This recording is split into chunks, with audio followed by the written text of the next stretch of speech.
Bartail has been one of the persons who's watched all the shows. I talk to him on a regular basis in the EverQuest Next IRC channel. What we saw with, Kunark for EQ2, you did those 400 quests, you did all the content, and at the end of it, the world wasn't changed. Yeah, I'm Phantom X. I do social media and write articles for EQ Nexus. For the Fall of Bastion, there was a very definite, okay, this is where your story is going to fit into the world.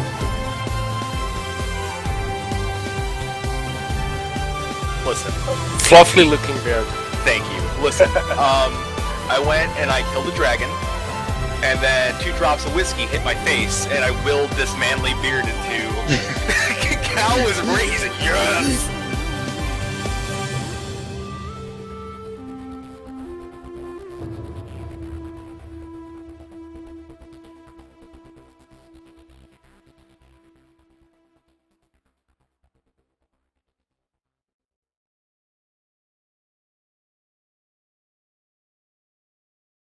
I think that they just played quietly. The intro music didn't happen. But hello and welcome to EverCast, episode number 60, titled Fly, You Fools! I am one of your... with me are 2 ladies hosting... I don't know. They're our normal weekly regular hosts. With me are Iles and Lucy.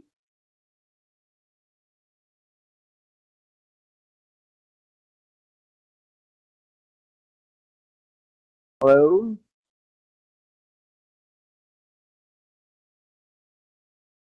No, we do a sound check and then everything goes to hell. And now it's working again. That's so odd. Hi, Lucy. How are you doing? Hi, I'm very tired. I understand that you've been moving. I have been moving, so I apologize for my scatteredness today and my different backgrounds and things going on.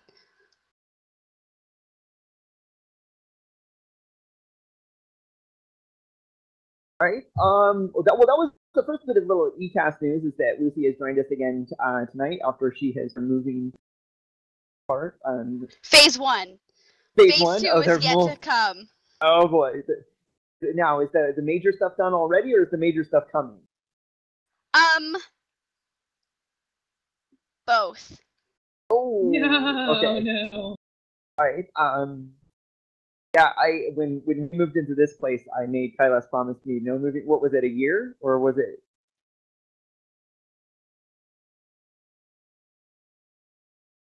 Yeah, never fucking again. I don't ever want to fucking do that again. Well, didn't we move like 5 times in the first 2 years we were together? Yeah, it was. Yeah. So I was like, I'm done. But luckily, we've been in this for 3 years in July. Yeah. So obviously, we're missing. Oh, go ahead, Missy. I was just gonna say, when you move, you figure out how much crap you've collected over the years. Oh yeah. Yeah, we're noticing that the sound is clipping out. See if I can fix that real quick.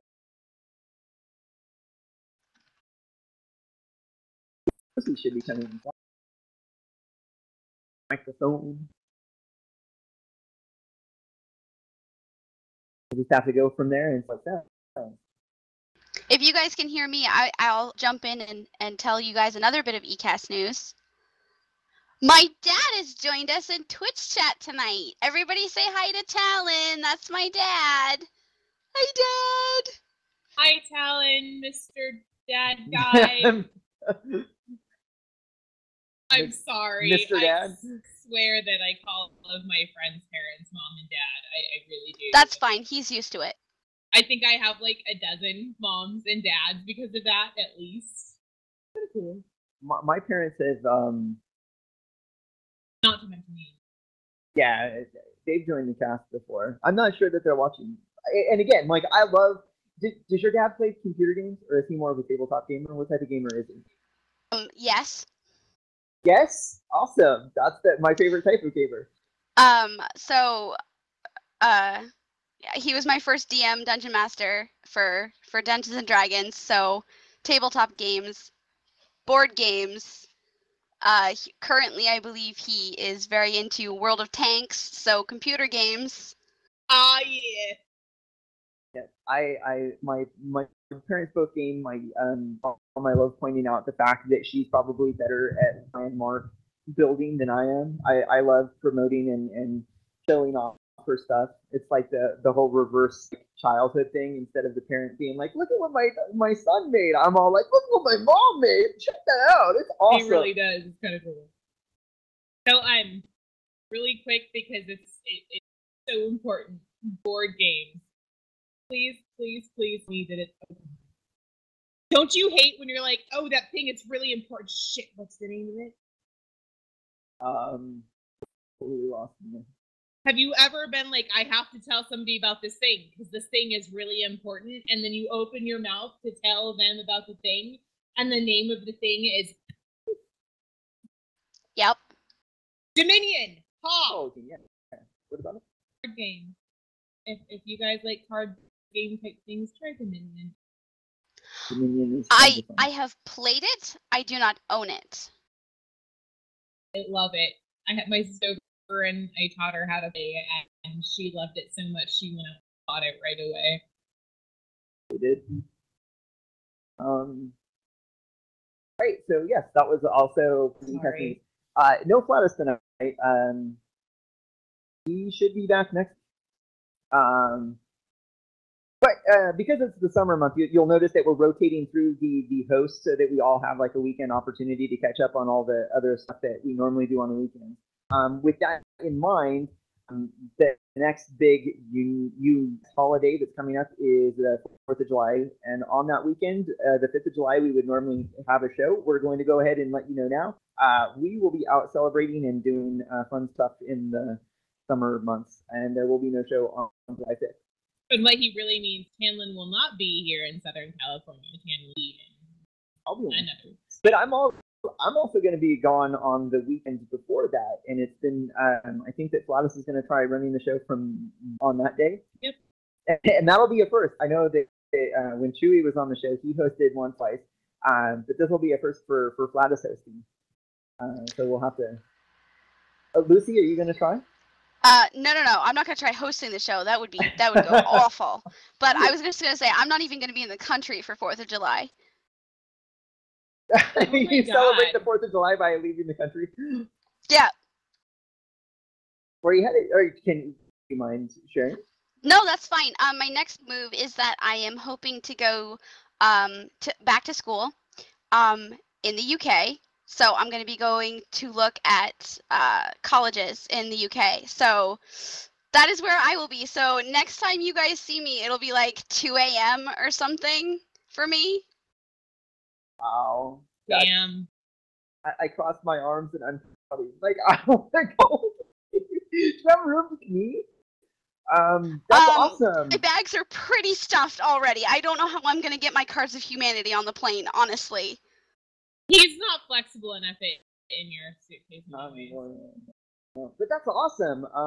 We talked about, like, I don't know if you've known this or not, but I'm trying to learn German, so that when I move, or not when I move, when I go and travel, or Europe, that I can speak the language. And yeah, Kailes, we've talked about like relocating to Germany. And as a matter of fact, that's why I turned my UI in ArcAge and in Warcraft. It's really easy to go in and you can change the UI to a different default language. And so, like, having them talk German to me is kind of cool. Except for they all sound even freer than normal. That's a horrible stereotype.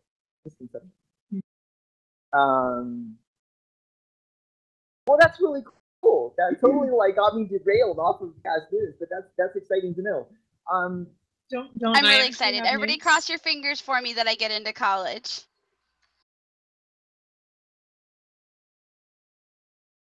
Yeah, of course.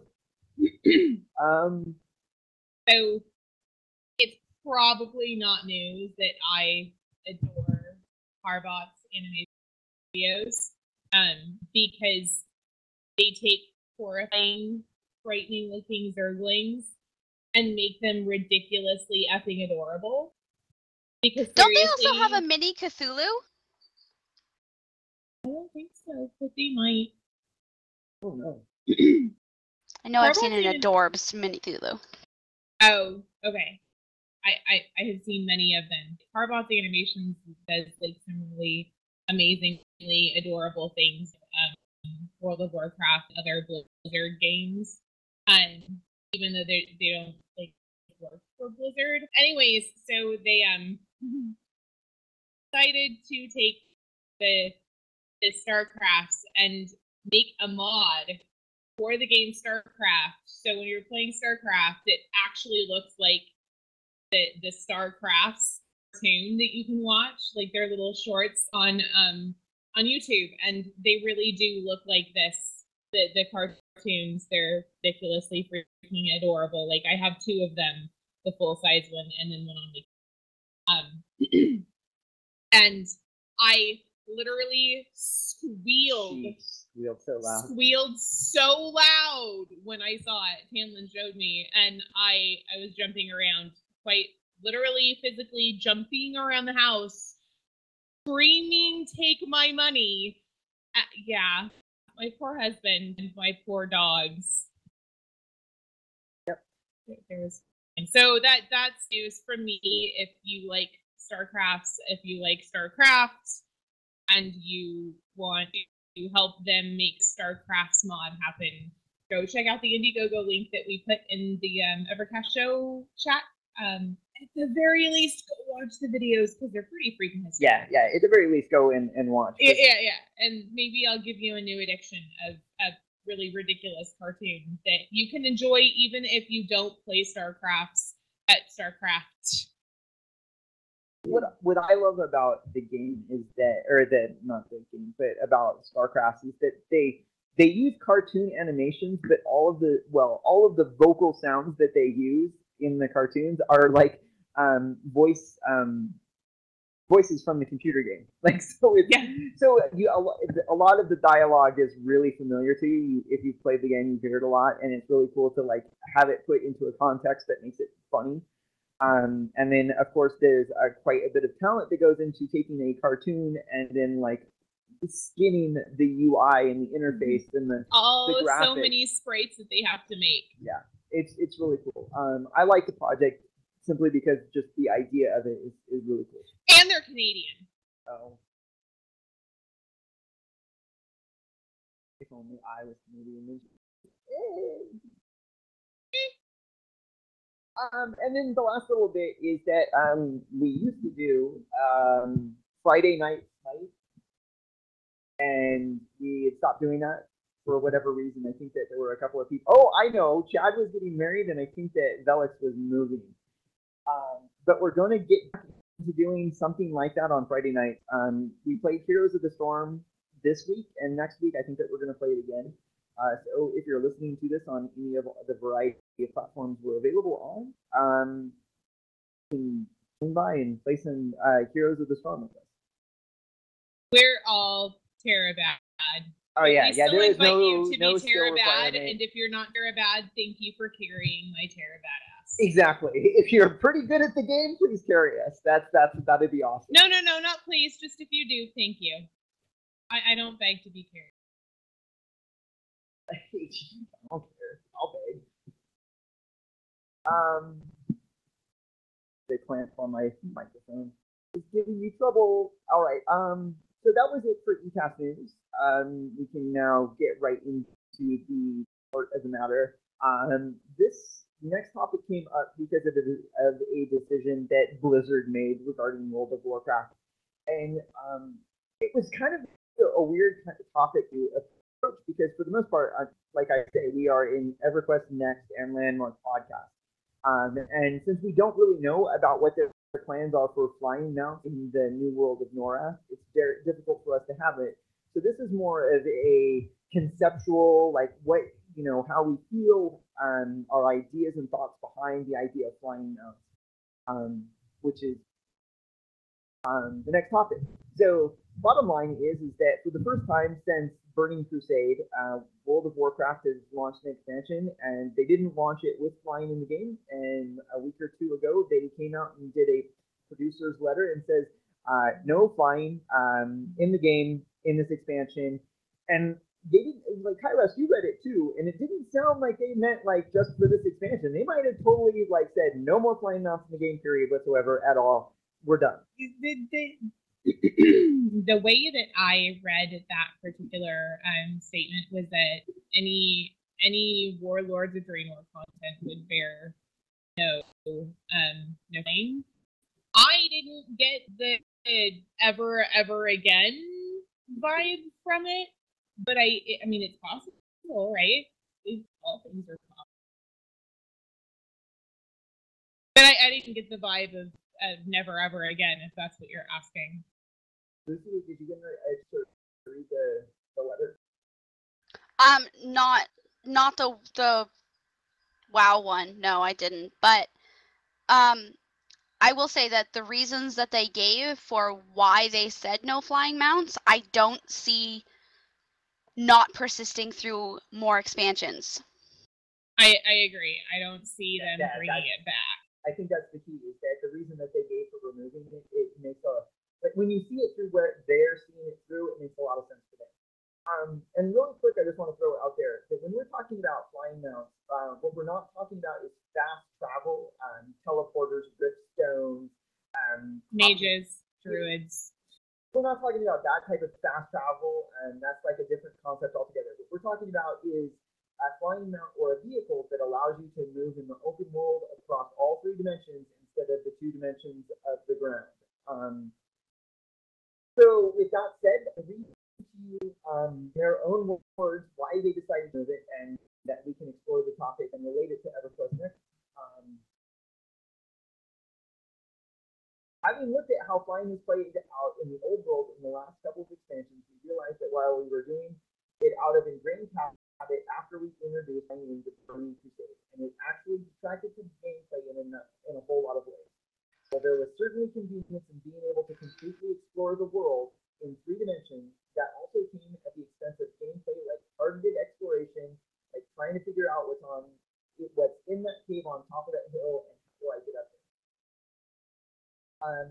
Now, you can completely remove that was written by Blizzard, and you can completely remove what they're talking about is Aswa. You can look at it about Nora and say, it's a convenience to be able to completely explore the world of Nora 3 dimensions, but also that it things like targeted iteration. I'm trying to figure out how to get out of that case.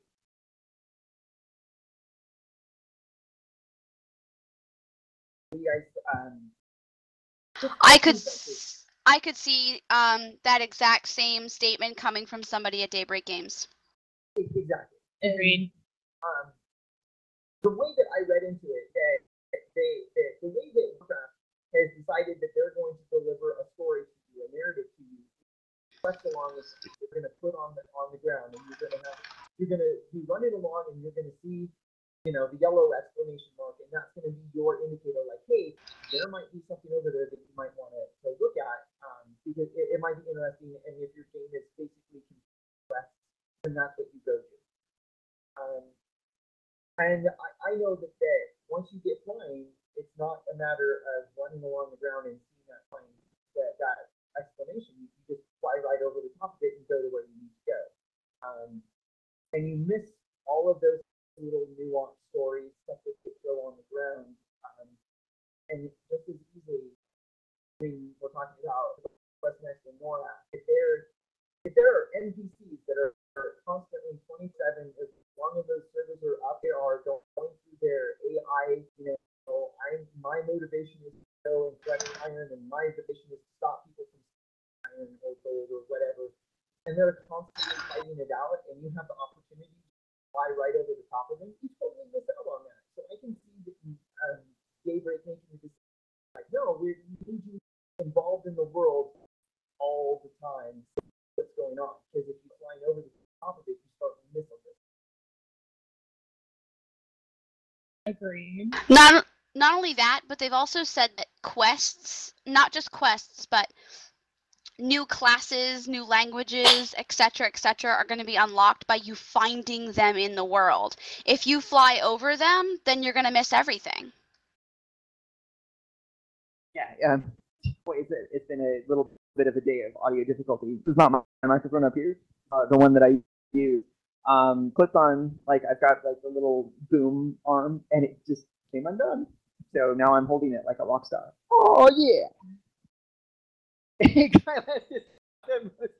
This untold face. Sorry. So Doobie doobie doo. All right. Sorry. So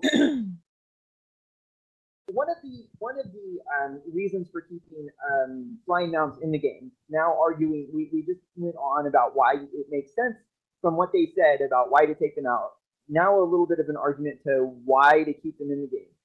One of the arguments that I saw when I was cruising through the forums and looking at the discussion is immersion. The immersion factor. To say we are heroes. We see people flying, these big, huge griffins and dragons and flying stuff all around us, and it would make a lot of sense to turn those into amounts and then fly over the world. And to artificially restrict us to not fly seems like a lack of immersion. And this is not my argument; it's their argument. It detracts from the immersion of the beginning. I would also argue the opposite as well. Like, if you're not on the ground, then it detracts from the immersion of the game because all you're seeing is treetops. All right, have fun walking the UK. Well, that's a different world. Still the same planet. But I that's just my argument for immersion. My argument, like, for the entire, like, flying mounts thing is, if I was still playing, I am one of those lucky people who got the Onyxia mount skin to drop. Ani don't walk. Makes sense. And that's the thing about like, once you've got a really cool flying mount, it does. I see that it makes more of an immersion breaking experience when sometimes you can fly and sometimes you can't. Like you like again, for a Warcraft related example.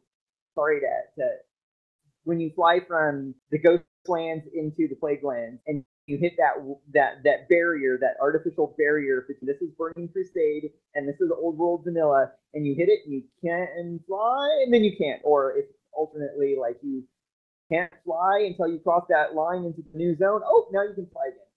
That I will completely 100%. That's an immersion breaking. Like, I'm flying. Oh, can't fly no more.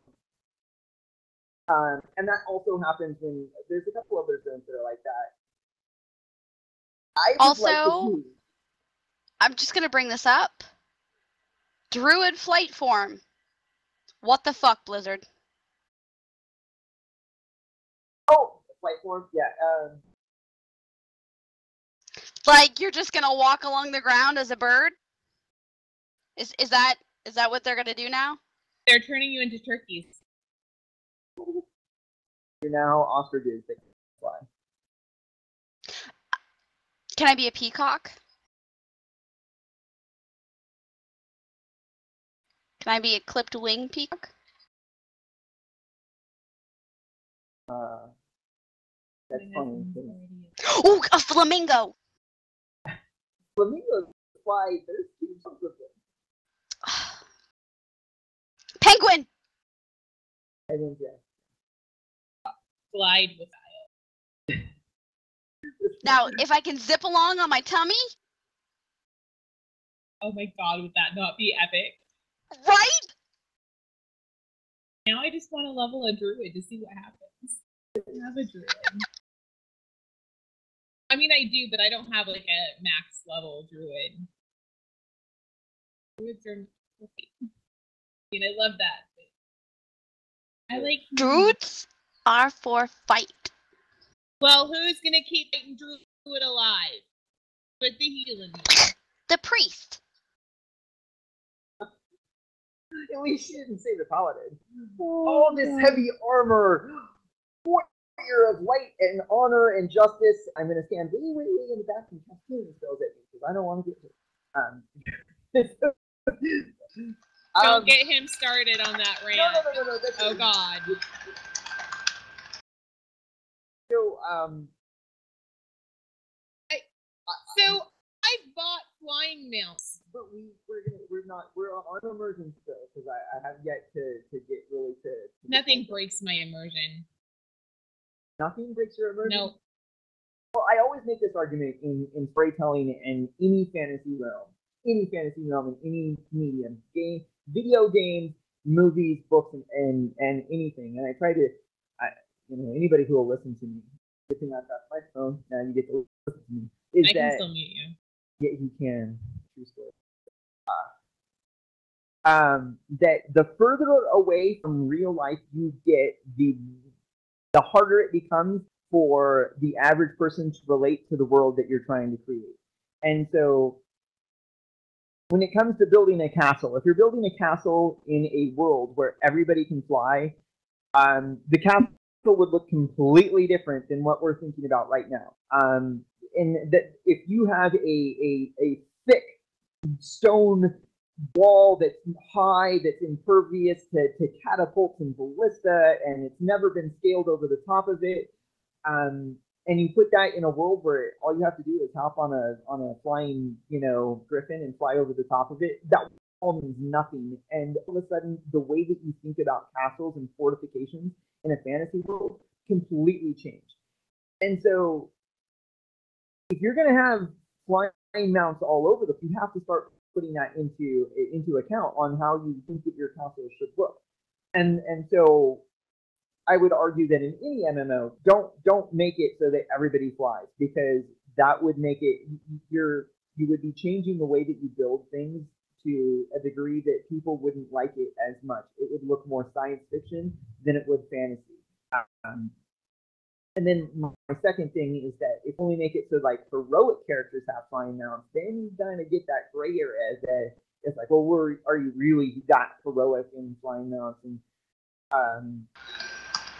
I just don't want the castles, if there is flying all over the place, make the castles look like that, because otherwise you're breaking the immersion as a person who likes looking at architecture, especially coming from a lot of landmark builders. It's like you want the function of the building to serve its purpose, and a thick stone wall does nothing when people fly right over the top. Without sounding overly nostalgic, I would like to say that I remember a time when having a flying mount was actually an achievement, and it took a lot of work. So. Oh yeah, epic. And then I got started a little bit later because it seemed pretty easy for me to get flying in Warcraft.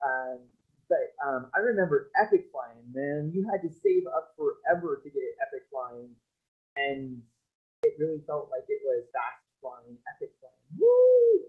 Or you had to get the achievement to get the fast flying. Those were really cool back in the day.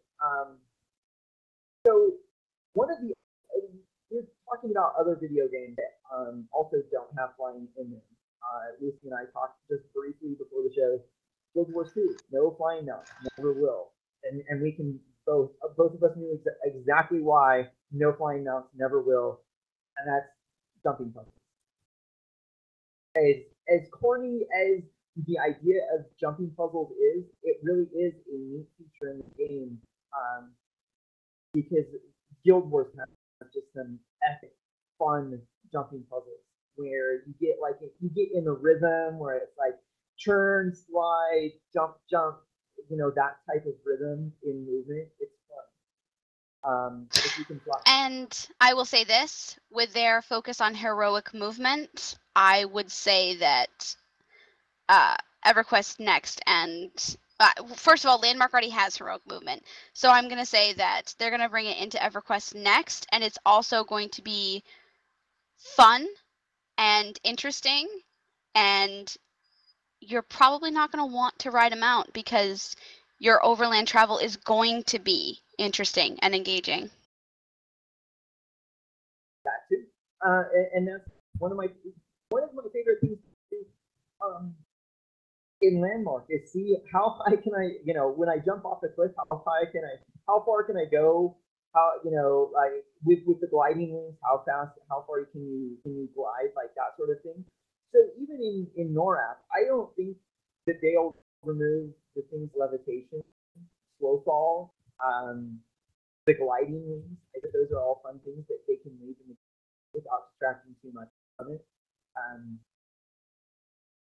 They haven't really said one way or the other about flying mounts, so this is really just speculation on what type of game you would end up playing if they did or did not have flying mounts. I really don't think that EverNext will have flying mounts. I don't either. And go ahead, Kai. I'm sorry. I was just gonna say that would actually be a game that I would be like, please. Me too. I totally agree. Like, I don't have anything against mounts. Please don't give me all the pretty ground now. I am all kinds of like a collector of mounts, and normally I would say give me all the mounts all the time, but I want to be experiencing the world. I want to be like not flying above it, but like in it. I can do that. Having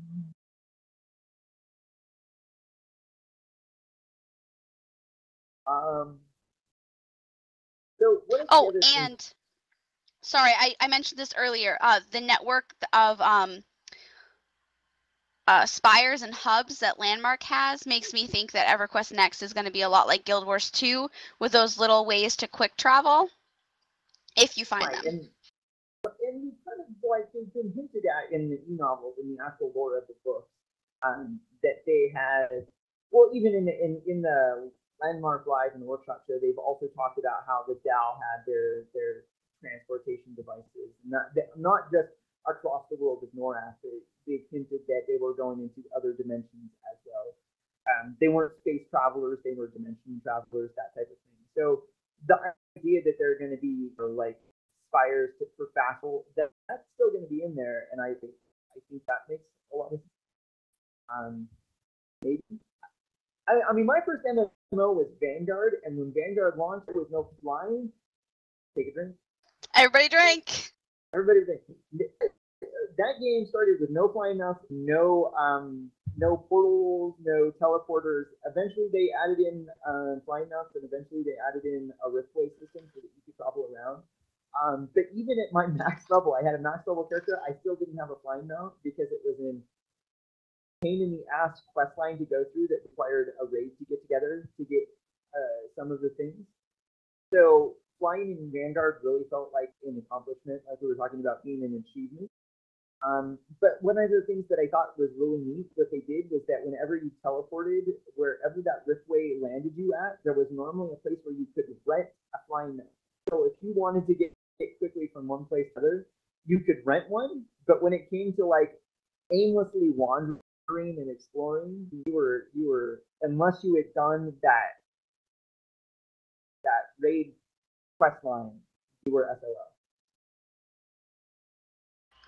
And EverQuest has always had those portal spires too, because original EverQuest had them. EverQuest 2 has them. Portal spires, Druid rings. I absolutely expect EverQuest Next to have them in some way, shape, or form. They might not have the same functionality, but I expect to see them.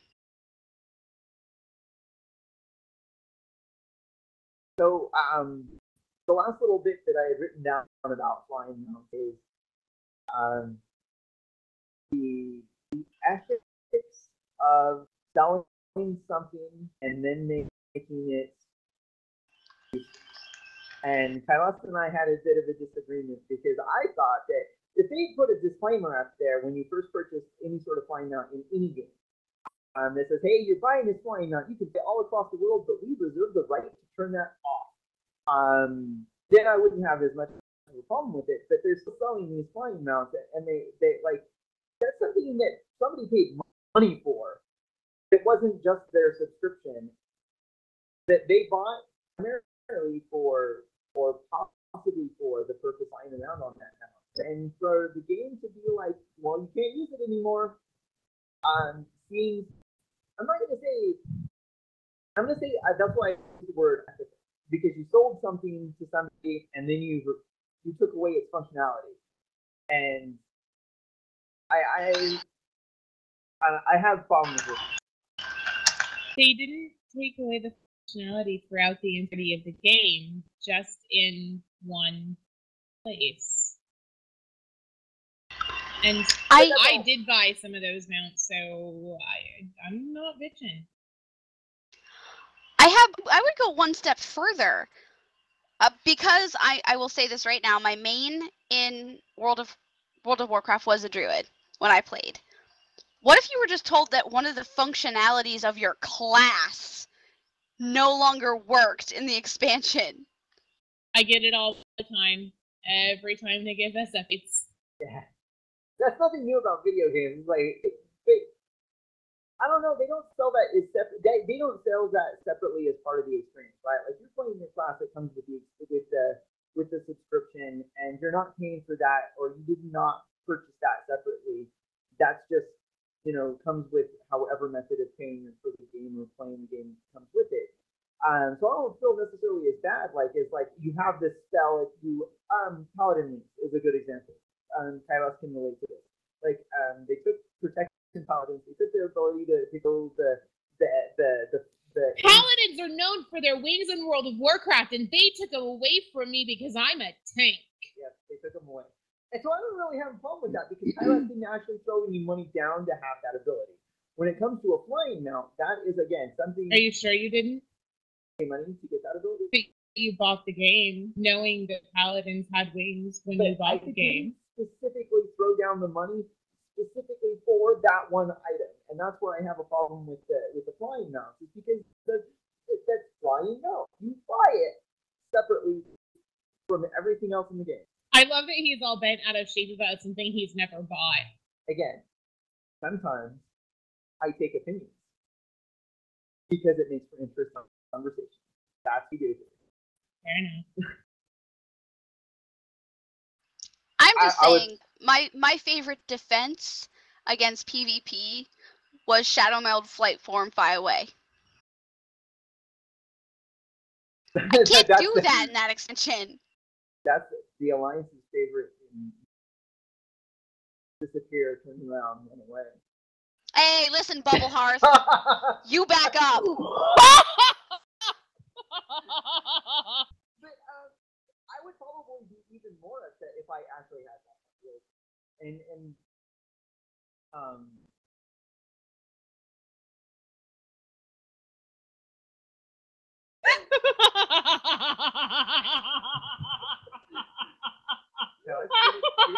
you gonna be okay?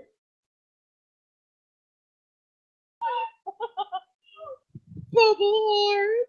Oh, I gotta remember that one. You know, yeah. I know what it is. For the whole expansion, you couldn't do that because the casting time for your Hearthstone was greater than the duration of your bubble. Oh, so they did take it away from us. You poor baby! You poor thing! How did you ever survive the wilds of Azeroth without your Bubble Hearth? Death. I didn't. I didn't. Well, see, the thing is that I'm one of those. I'm not like I don't want to say it. I don't want to say YOLO, but I'm like when I'm playing PvP and an open world PvP, like I'm all like I'll die 10, 20, 30 times if I think I'm having fun dying. If I'm not having fun dying, I'm just like I'll just log out because I'm fun. I'm having fun. So I think that we've just about beaten the dead flying horse on this one. Any final thoughts in this regard before we turn it over to the landmark producers? Ani don't walk. Lucy don't walk. Carlos? You want to tell me how wrong I am one more time? Sorry, I think All right. Okay. But I will say, Ani don't walk, but I hope there's no flying in EverQuest Next. Yeah.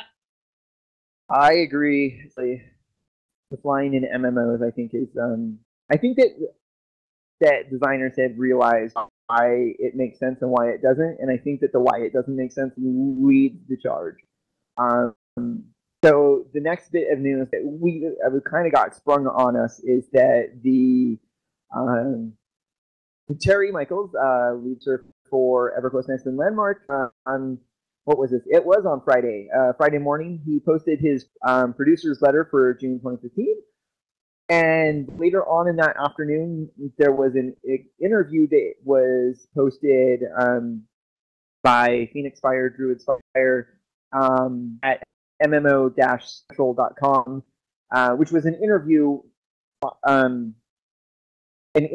Terry on pretty much exactly what was in the producer's letter.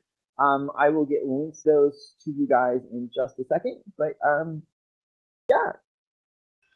Here is the nitty gritty, the short and dirty of what was in the producer's letter.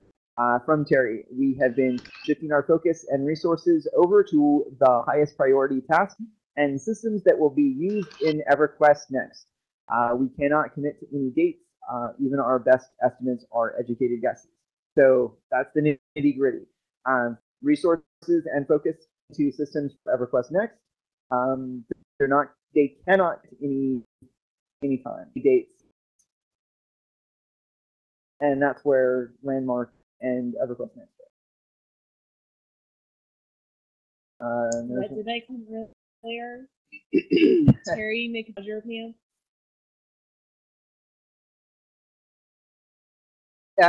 Yeah, that was I'll go ahead and read my favorite Reddit reply, and this is on Reddit from Twish. That Terry is certainly consistent in his answers. The answer to each question was basically, quote, "This is absolutely something we want to do, but I can't give you a date when it will be delivered. Right now, we are focused on priorities for EverQuest Next, and whenever it makes sense, we will roll it into Landmark." Real quick, I just want to go a little bit back in history and talk about when we first started doing the EverCast show. We had no idea about Landmark. We wanted to be an EverQuest Next podcast. We were excited about the project. Most of the people on the cast at that point in time were EverQuest 2 players, or were looking into Daybreak Games because they thought that the community was best in this company, or they were old Vanguard players. Frank. So the idea that Landmark came around, we were a little bit uncertain how much involvement we were going to have with Landmark. But what it became apparent is that if you wanted to know about what was happening with EverQuest Next, you had to pay attention to Landmark. You had to. You couldn't ignore Landmark because that is where everything that you would see in EverQuest Next would come from. And I mean, right after SOE Live 2014, I think we showed the screenshots side by side of this is the Dark Elf from the videos that they showed at SOE Live, and then right after SOE Live 2014, you wear that exact same armor in Landmark. They're in my mind, they're so connected that the idea that they're shifting focuses on EverQuest Next and away from Landmark is a bit of a misnomer, because as Terry says, and I think you might have needed to stress that a little bit more, when they create a system for EverQuest Next and it makes sense to put it in Landmark, it's simple to put it in Landmark. They're gonna do it. When they need to give their developers tools like AI adjustments and those type of controls that developers are going to say, hey boss, I need this to make functions in NORAP. Those aren't going to exist in a vacuum or exist in a black box in San Diego for the developers to use. They're going to put those into Landmark so that we can use them. that's always been my vision, what Landmark is, and nothing in that letter has changed my opinion on that. Remember when we were promised that Landmark would be a fully fledged MMO? I bought the game, and now I'm being told that, oh, I know it's not like a complete game yet, but like we're totally gonna just work on this other game now. Okay, thanks, bye. Like, no, I understand. They've always said that Landmark was going to be a vehicle for EverQuest Next, and I wanted to help them build it, and you are doing that by playing Landmark. But I do remember being promised that Landmark would be a fully fledged MMO. You're right. And I think that even at SE Live 2014, where they had this is the history of Landmark, and it showed all of the parallel worlds and where they were trying to get it to I don't know, if you were just using it as a building tools type, not even a game, not even a toy, you were just creating Landmark as building tools for EverQuest Next, you probably didn't need to do that type of hype, but they did. And I think that in that regard, there are some customers that are like, I bought Landmark for a reason. I don't care about EverQuest Next, and I feel I can certainly understand frustration on why they would feel like they are being given the short end of the stick. If that's a correct analogy. Now, to be fair, it is a fully fledged building game. It is absolute. You can build so much cool stuff in it, but it's not a fully fledged MMO, which is fine. I just wish they hadn't said that because I got my hopes up a little bit. So one of the things that I was really waiting for, and this isn't like stuff they said like a while back. This is stuff that they said this year, and that was that, you know, like, hey, we want vendor claim vendors that you can put on your claim, and we're like, wow, when can we get those? Because we really want them. We want to be able to craft stuff and put it on the NPC. And even for me, like, I knew I wasn't gonna. There was no money in the game. I would never feel like I was getting rich playing the game. But what I wanted to do was I wanted to see what people were interested in buying, just because it satisfies that sense of curiosity in me. But then we heard that it wasn't going in, and it wasn't going in for the reason that the developer working on it is out on family leave, and then it slipped, and now it's like, well, you know what? It didn't make it in the game, but we'll get it in before we go to open beta. And as I was just saying that, like, I'm all for like focusing on EverQuest Next because that's why I'm doing the show. At the same time, I'm like, man, you guys, like, that was, you know, you knew that you wanted to put that in the game 6 months ago. You couldn't get it in the game, and now you're being like, well, it's not a priority anymore. Well, come on. At some point in time, I'm still even okay with that. I just I want the rest of the building tools so I can play with it like I want to play with it. Like, I want the monsters to make dungeons for my friends, and I want to be able to do events for the Landmark community with AI tools and puzzles and games and things like that in my dungeons. And I'm still kind of waiting for that, which I know will come in when they do it for EQ2. Sorry, not EQ2.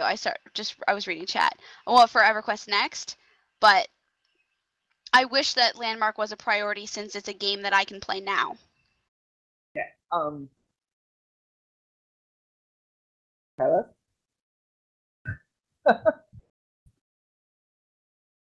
I warned you not to trust them.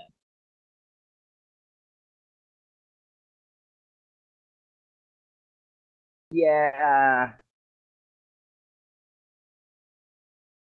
That goes back to not even SE Live last year, but back in 2013, where the amount of the 4 pillars and the hype, it made it seem like, you know, the game was not right around the corner. If you go back, they made it seem like the game was less than a year away, or maybe a year away.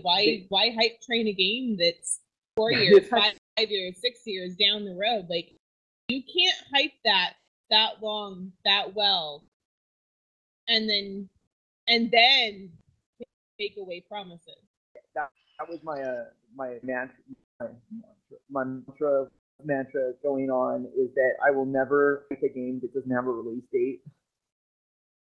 And that has nothing to do with specifically with Landmark and EverQuest Next. That's like E3 is coming up this weekend or the following weekend. It's coming up soon. And E3 last year, they demoed a game, No Man's Sky, and I was just like, oh my god, it's procedurally generated, it's an infinite universe, and it's space simulator, and it's exploration. And I was like, I can't wait to get this game. And it might be a PS4 exclusive, so I'm thinking to myself, wow, do I like the game enough to go out and buy a PS4 just to play that game? And you know what? It's been a year.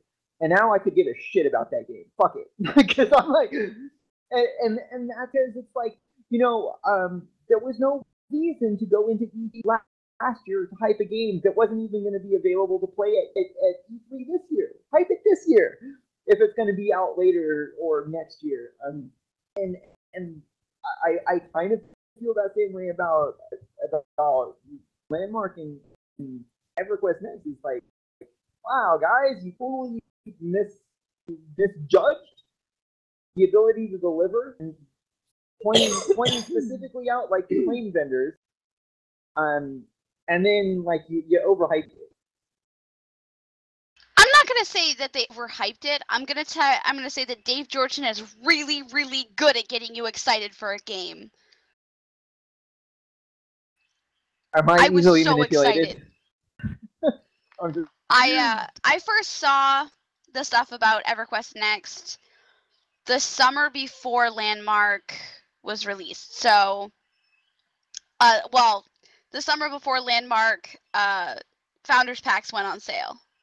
So I think that was like, what, 2 years ago? Yeah. We're coming up on 2 years now. Yeah, okay. So you have a drink available? Do you have a drink ready? I was playing Warcraft, didn't like it, but playing Vanguard felt like,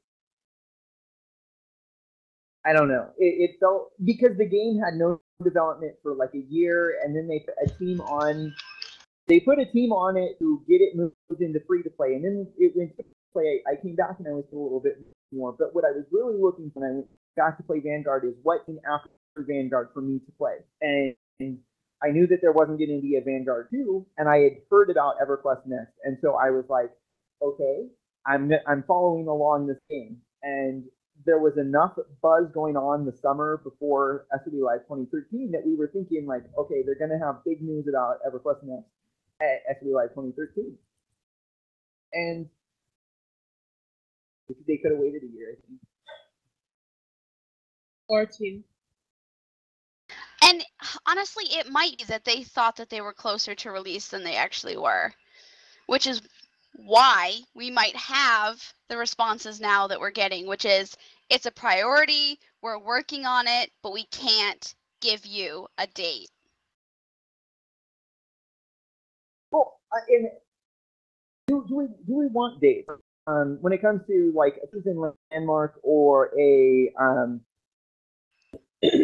features in Landmark, and do we want dates? I would settle for a priority list, because they know what their priorities are. Why don't they share that with us? Like, you don't have to tell us what is going to be accomplished in what order, but what are you considering your top priorities? And that doesn't mean that if the third thing on your list of priorities gets accomplished before the top thing, I'm not going to look at that and be like, well, you lied to us because you got this done before this. It just means that, hey, this other thing on our priority list was actually easier to accomplish, so we got it done, and it's done.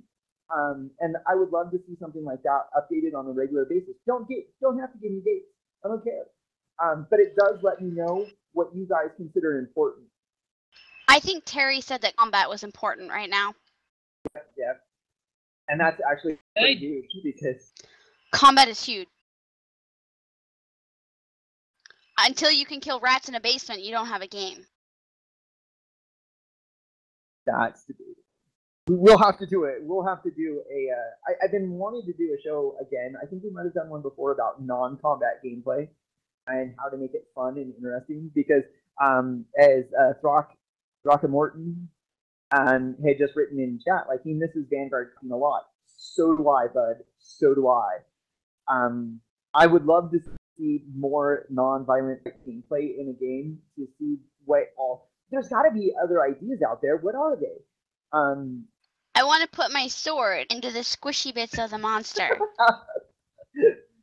And then I want to get the things to make things with the squishy bits that I looted off the monster. To get better things to stick into the squishy bit, right? I feel like it's a symbiotic relationship. You know, it's funny. Like, I hear a lot of people say, "Oh, I miss Vanguard crafting. Oh, I miss Star Wars Galaxy crafting." Why aren't game companies listening to us? What harm does it do for them to put in their crafting system? I get the development there, but I mean, that's a good question. I don't think they listen. I mean, you're giving me shit for combat. Just give me better freaking crafting. I will say this. I have recently been playing EverQuest on one of the new progression servers. And good God, please do not give me EverQuest crafting. For the love of fucking God, please do not make me go through 15 guides, 17 different web pages until I have to ask somebody. So I realize that you don't have to talk to somebody to start your crafting. You just buy a sewing kit. Really? You know what's funny? One of the only videos I made for Vanguard crafting was a tutorial on how to macro, because to build something in Vanguard like a house, it's something like 200 bricks, and if you were a new crafter, you could only 5 bricks at a time. Okay? So you had to go through the crafting process 40 times to be able to get all the bricks needed for your house. And so one of the first things I did was sit down and make do a guide on the macros you needed to streamline the process. Because if you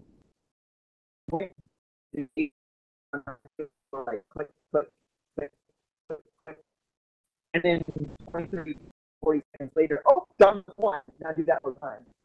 And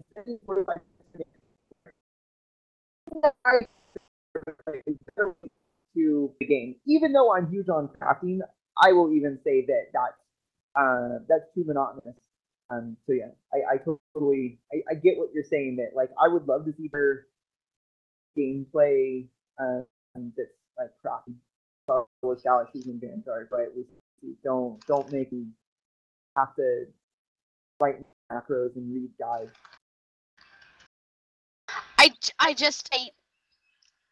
I read the guides, and it literally started with, make these things. I'm like, I don't know how to make these things. Tell me how to make the things. So I can make more things, all the things. And the sad is that I'm playing a mage right now. Oh, excuse me. A wizard right now. Not a mage. A wizard, those are different things. Totally different. I'm playing a wizard. I can't find the damn spider silk I need to make my goddamn gear. I can make warrior gear all day long. But not my goddamn feel like gear. You're playing World of Warcraft. Because there's spider silk in World of Warcraft. Yeah, that's what I'm asking. Yeah, there is, but it was easier to get than this goddamn silk. Did you kill spiders? Did you? You can kill the spiders outside of Felwith all day long, but not get the stuff you need. You can only make like thread and bandages with it. You have to go like out into the wilderness and get lost, like I do, because it's me. And if anybody has ever played an MMO with me, you will know that I am like, ooh, squirrel, and I'll just run off in a direction, and then I'll be like, guys, I'm lost, and I don't know where I am. Yeah. But you have to go out into the middle of nowhere and find these giant spiders that are like crawling around, these monsters that want to kill you with their eyes just because you're an elf. So racist. and they try to kill you, but you try to run away from them, but you can't because the zone is so far away, and then you die, and then you have to find your corpse, and then you go back to kill the spider, and somebody else has already camped it. And then you finally find a spider, and it's red, and you don't notice that it's red, and you try to attack it anyway, and then it eats your face. All the woes of EQ producers. Except that I'm an elf, so I can see in the dark. So you don't have the I can't see. Light my torch.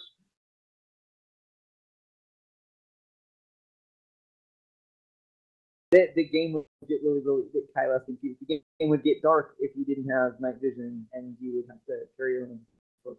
I'm not confused, I promise. Okay. You have the confused look on your face. She's so squeaky, I'm gonna die. So far off topic. Where's that tangent over it all? Oh, tangent. Everybody drink. Well, that was pretty much it for the landmark update. Oh no, we one of the things that was mentioned in I think it was the interview on MMO Dash Central was the ebooks. That there are new contracts going out for the I think Kylos is making the ugly face, face because she doesn't like it. There's something. There's more of it. And I think it was we were talking about it a little bit the show about how Kylos, you were saying that the e-novels aren't important at all.